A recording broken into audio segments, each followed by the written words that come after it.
August 1946.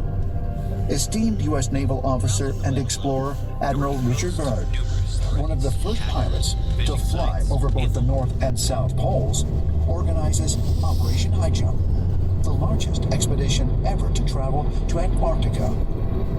With 13 ships, 23 aircraft, and over 4,700 military personnel.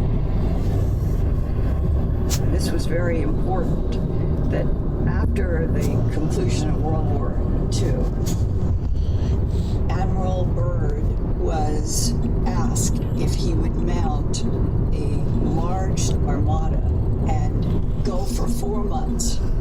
It was supposed to be that they would go in December, January, February, and March, and there was a list of military goals that they were to achieve, but by the end of February, something happened. One of the mission's official goals was investigating sites for potential military bases in Antarctica. But during his explorations, Admiral Byrd allegedly came upon something highly unexpected.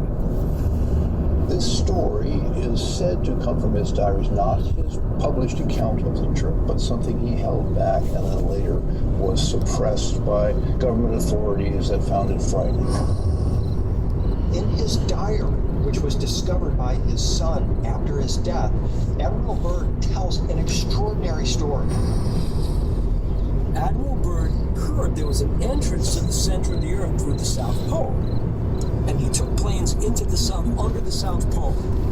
And when he did that, he discovered that as he flew over the pole, suddenly he's looking at things that shouldn't be there. I mean, it was temperate. His squadron flew under the Earth, into the Earth. It turns into this lush and green area, and he can't even believe his eyes. But that's just the beginning of his extraordinary story. He tells how all of a sudden he starts to see a shimmering rainbow city that's made of crystal. His airplane is taken control of when he suddenly sees these flying disc-shaped objects around him that lead him to the ground. Whereupon he's escorted into a cavernous type of an area where he meets a being he refers to as the master in his diary. The master tells him that they're highly disappointed in what humans are doing with nuclear weapons, and how they recently destroyed Hiroshima and Nagasaki, and they really are concerned about what is going on the surface of the planet. They tell Admiral Byrd that they hope that humanity will ultimately stop this. For UFO researchers, this account from Admiral Byrd's diary is particularly significant due to the fact that the modern UFO era began right after World War II and the detonation of the first atomic bombs. It has also been noted that a high number of UFO sightings have been reported in the vicinity of nuclear missile silos. Admiral Byrd's story is congruent with the stories that we hear from numerous accounts of angelic or extraterrestrial type beings that are very concerned about what humanity is doing with nuclear weapons. Just ask the Air Force officers at the U.S. missile silos, the nuclear missile silos, that have seen their silos and their nuclear arms disarmed by what are perceived to be extraterrestrial beings. They're very concerned that we are ultimately not just going to destroy ourselves, but could harm our planet, which is their world as well. If Admiral Byrd's secret diary is authentic, does it reveal not only that there are highly advanced beings living inside the Earth, but also that they are monitoring what happens on the surface? According to the diary, after this incredible encounter, Admiral Byrd was eager to share his story, but was ordered to remain silent. Byrd comes back after this experience. He is taken to a government compound where he is told that he is never to speak of this publicly and that everything he says is classified. Could Admiral Byrd's story point to a profound connection between the ancient traditions of strange beings living inside the Earth and the modern-day UFO phenomenon? Ancient astronaut theorists say yes, and believe we may be fast approaching the time when we will find ourselves face to face with the beings of inner Earth. All right, so there we go. Isn't that pretty interesting? I mean, what do you guys think about, this diary, his account, at least from potentially what he wrote? Dave, what is your thoughts? I would love for it to be real. I would, because I think it's awesome. Yeah. But I'm also aware that our government has done crazy things for disinformation, like buying Jackson Pollock paintings the CIA did just to make the Russians wonder what's going on in art. Not to mention buying various other artists' works for incredible sums of money just to get them to be more capitalist. So this to me seems like a heck of a piece of disinformation. To put it out there that is so crazy and out there that will, there's no point in looking at it, right? They're just making up stories, which makes me want to look at it more if you're trying to dissuade me. Yeah, for sure. But like you said, though, he was a very admired person. He was big and good. He rubbed elbows with presidents.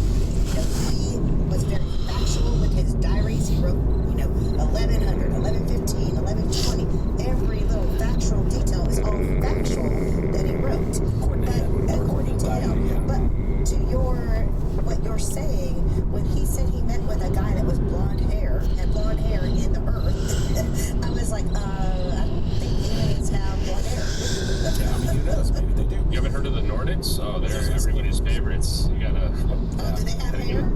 Yeah, apparently they look just like us, but they're like tall, and that's why they call them the Nordics. So who knows? Maybe it was a Nordic then.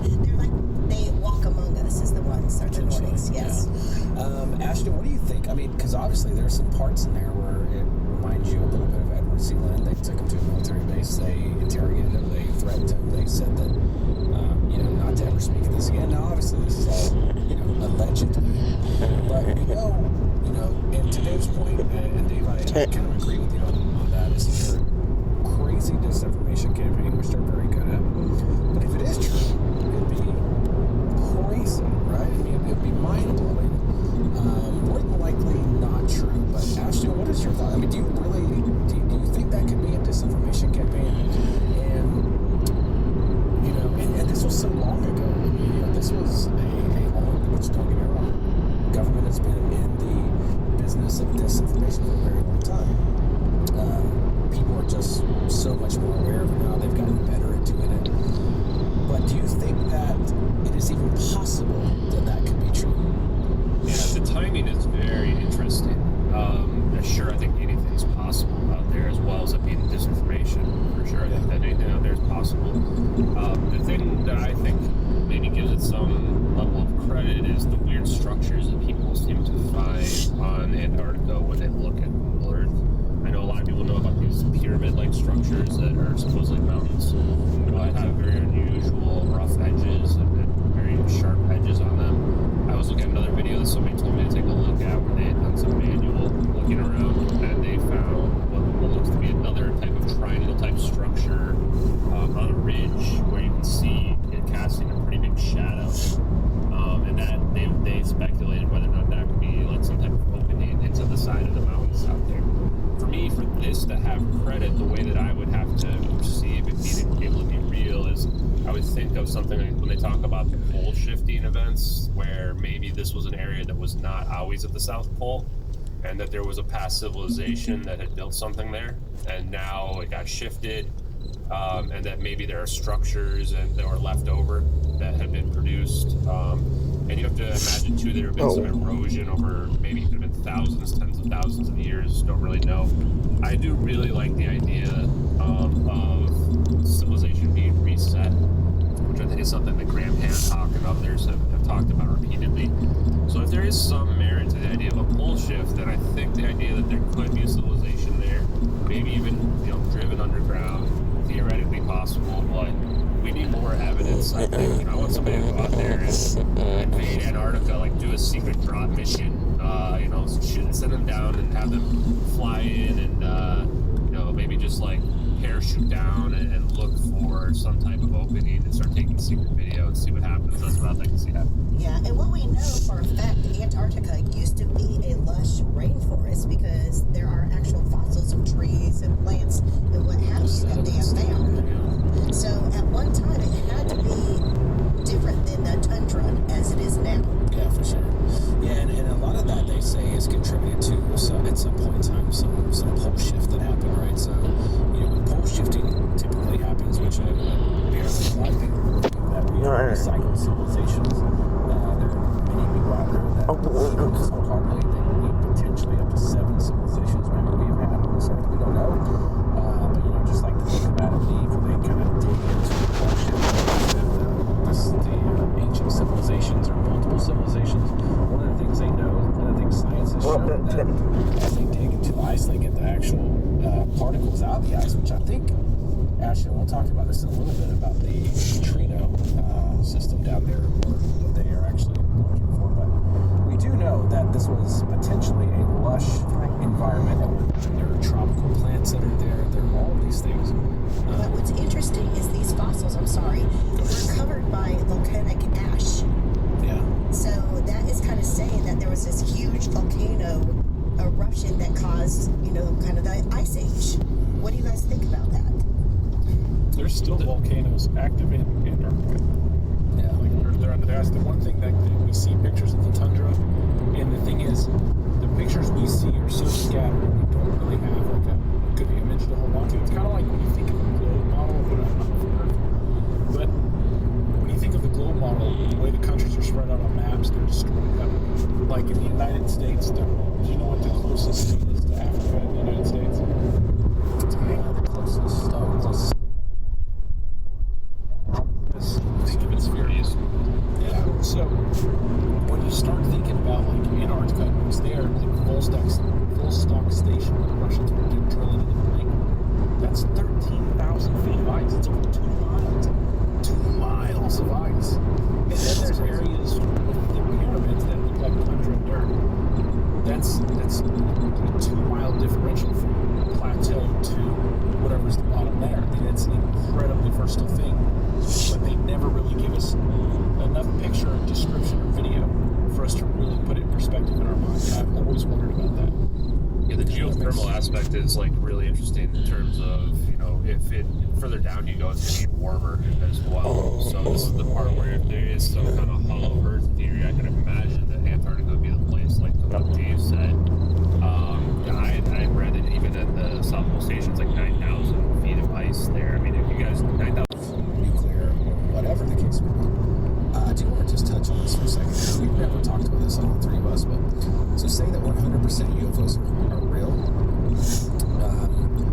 What would be the scenario and benefit of UFOs if they are interdimensional beings, for one, or if they are from another planet and they are able to go at light speed? What is their real fascination with nuclear warheads? Would it make more sense that it's either potentially the United States government testing its capabilities to turn off nuclear warheads of our new advanced systems or craft, essentially, or otherwise? Do we have that ability? Does the United States have that ability in its arsenal to be able to go over a facility to turn off or switch off a nuclear warhead or turn it on? But then the other aspect of it is like, do you think that aliens / interdimensional beings, whatever, like, do you really think they actually really care about the people on Earth enough to where they're highly concerned with our nuclear technology? Well, I guess I'll take this one first, because I would say I wouldn't say that they're concerned about us and us destroying ourselves. To me, that seems like a little bit too optimistic out there, although maybe it's possible. But what do nuclear weapons do? They release an EMP, an electromagnetic pulse. Yeah. And from looking into the science around UFOs, Thomas Thompson Brown, and everything else, it always goes back to electrical engineering, manipulating electromagnetism. So what if the nuclear weapons that we are shooting off is actually, it can harm them potentially, or that can knock their crafts out of the sky. Kind of like if you are a surfer who's surfing on a wave, and somebody comes and just takes your waves out. That would be super annoying. You'd want to have to go and try to stop that in general.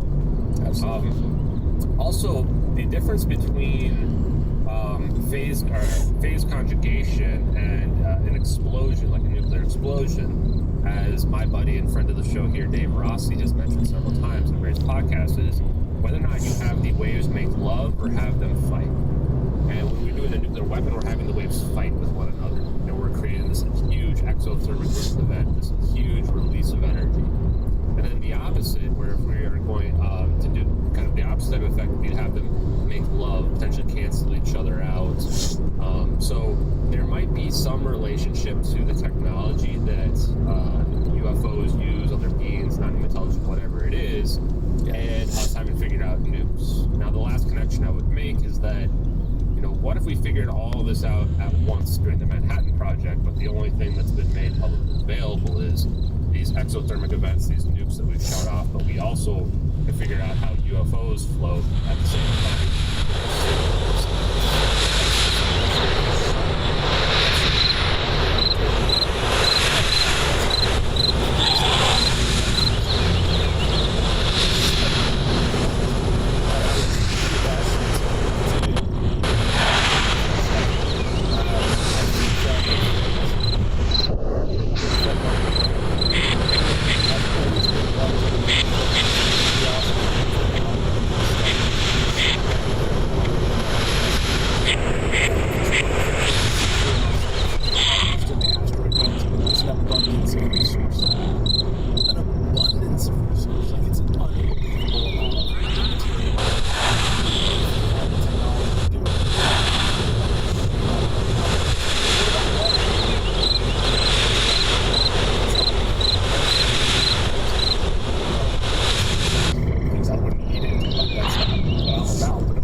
We're still figuring out. I live next to one of the largest secret government facilities, and I know tons of people who work out there, and they find out new things every day.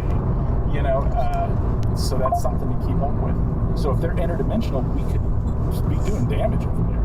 Or if they live in a parallel frequency just outside of ours, what do we do? They could be highly invested in getting us to stop. I can feed on that for a second too, because there's a couple other elements. How can I save the dragon? One thing that I've always wondered about alien life out there is, I never thought it would look like us. I think the two biggest things would be if it's completely foreign to us. One of those would be like balls of plasma that are sentient. This is something that I would have never considered. But after talking to South Park Pisces drops, Joseph P. Farrell looked into it. There's an interesting scientific article posted about the idea of sentient plasma. And I've been recently balls of plasma that could theoretically, I guess, be considered sentient, which I think is interesting because what would those types of electromagnetic pulses do to that type of life form? Could be very damaging to it. And then the other side of it too is it's like us, like the noise.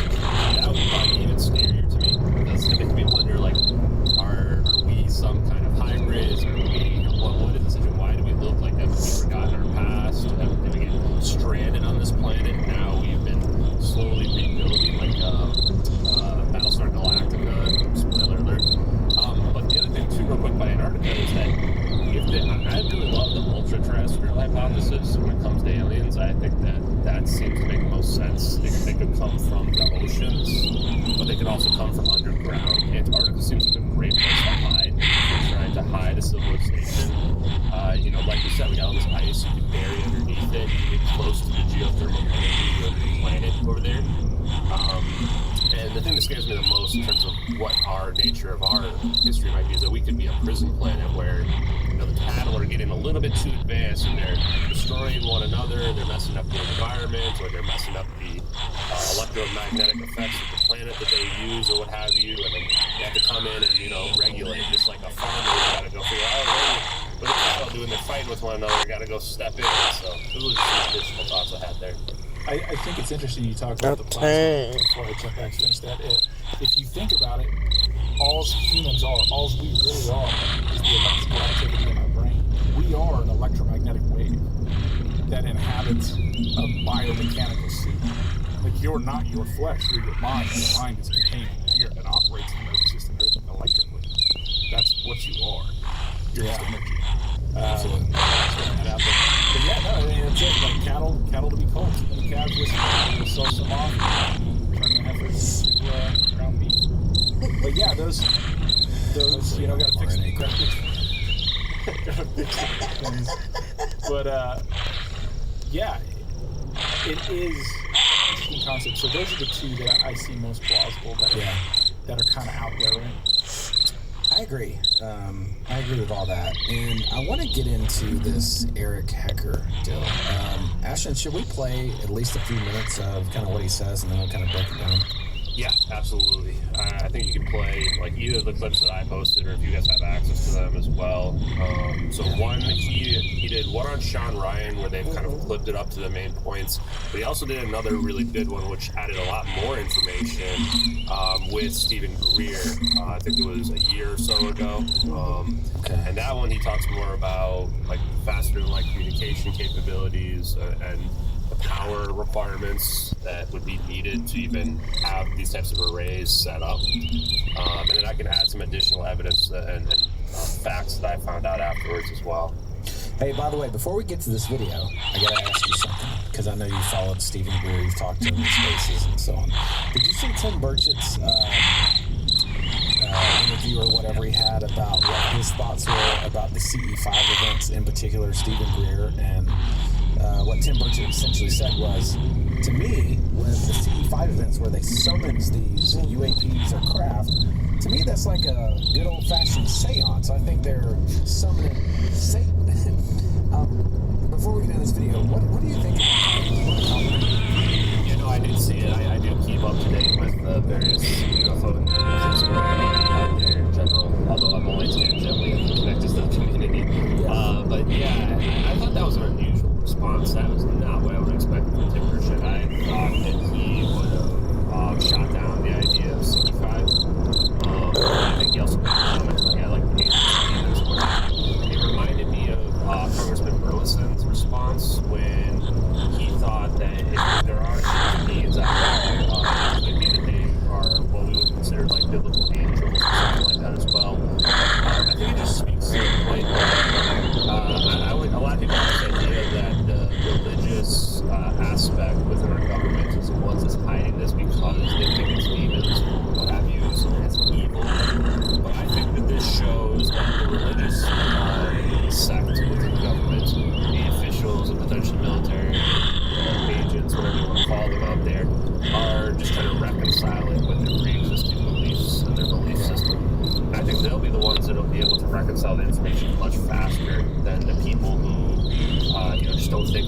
be anything special. The skeptics out there that think it's all disinformation. So I don't know. I think my opinion over the years has always been that I think he's definitely got information that he's had access to. The science he talks about lines up perfectly with what I've independently discovered. The part that I have a hard time with is just, the stuff where these species have been talking to us and they're potentially controlling our government, but we know they're benevolent.